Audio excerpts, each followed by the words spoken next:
The mystic cross. Thus, my beloved, having danced with us the Lord went forth, and we, as men gone astray, or dazed with sleep, fled this way and that. I, then, when I saw him suffer, did not even abide by his suffering, but fled unto the Mount of Olives, weeping at that which had befallen.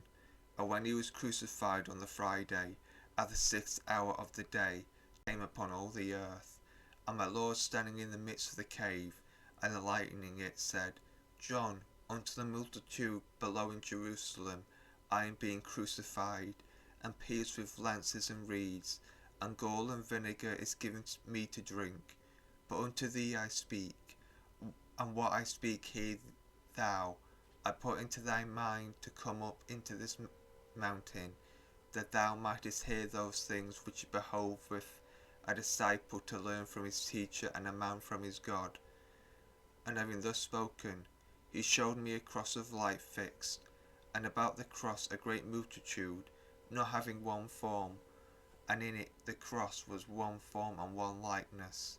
And the Lord himself I beheld above the cross, not having any shape, but only a voice, and a voice not such as was familiar to us, but one sweet and kind and truly of God, saying unto me, John, it is needful that thou should one hear these things from me, for I have need of one that will hear. This cross of light is sometimes called the Word by me for your sakes, sometimes mind, sometimes Jesus, sometimes Christ, sometimes door, sometimes a way, sometimes bread, sometimes seed, sometimes resurrection, sometimes Son, sometimes Father, sometimes Spirit, sometimes life, sometimes truth, sometimes faith, sometimes grace. And by these names it is called as toward men. But that which is in truth, as conceived of in itself and as spoken of unto you, it is the marking off of all things, and the firm uplifting of things fixed out of things unstable, and the harmony of wisdom, and indeed wisdom in harmony. They are of the right hand and the left, powers also, authorities, lordships and demons, workings, threatenings, wraths, devils, Satan, and the lower root whence the nature of the things that come into being proceeded. This cross then is that which joined all things unto itself by a word, and separate off the things that are from those that are below, and then also being one, stream forth unto all things, making all into one. But this is not the cross of wood which thou wilt see when thou goest down hence, neither am I he that is on the cross, whom now thou seest not, but only hearest a voice. I was reckoned to be that from which I am not, not being what I was unto many others. But they will call me, say of me, something else which is vile and not worthy of me. As then the place of rest is neither seen nor spoken of, much more shall I, the Lord thereof, be neither seen nor spoken of.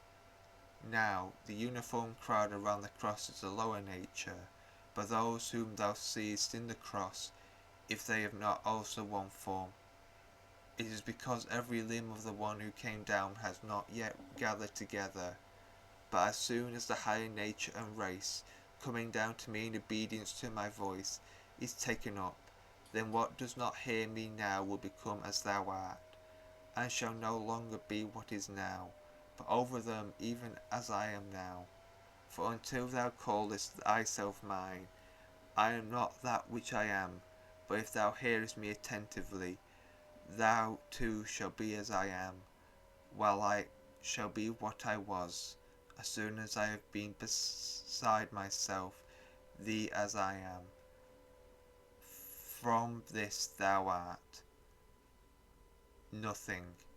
Therefore of the things which they will say of me have I suffered, nay, that suffering also which I sold unto thee, and the rest in the dance. I will that it be called a mystery, for what thou art, thou seest. If I showed it to thee, but what I am I alone know, and no man else. Suffer me also then to keep that which is mine, and that which is mine is thine. Behold thou through me, and behold me in truth, that I am not what I said, but that thou art able to know, because thou art akin thereto. Thou hearest that I suffered, yet I did not suffer, that I suffered not, yet I did suffer, that I was pierced, yet I was not smitten, hanged, but I was not hanged, that blood flowed from me, and it flowed not. And a word, what they say of me, they befell me not, but what they say not, that I did suffer. Now what those things are I signify unto thee, for I know that thou wilt understand. Perceive thou therefore in me the rest of the word, the piercing of the word, the blood of the word, the wound of the word, the hanging up of the word, the suffering of the word, the nailing of the word, the death of the word. And so I speak I, separating off the manhood. Perceive thou therefore in the first place of the word, that thou shalt thou perceive the Lord, and in the third place the man, and what he hath suffered. When he had spoken unto me these things, and others which I know not how to say, as he would have me, he was taken up, no one of the multitudes having beheld him. And when I went down, I laughed them all to scorn, insomuch as he told me the things which they have said concerning him, holding fast this one thing in myself, that our Lord contrived all things symbolically, and by disposition toward men, for their conversion and salvation. Amen.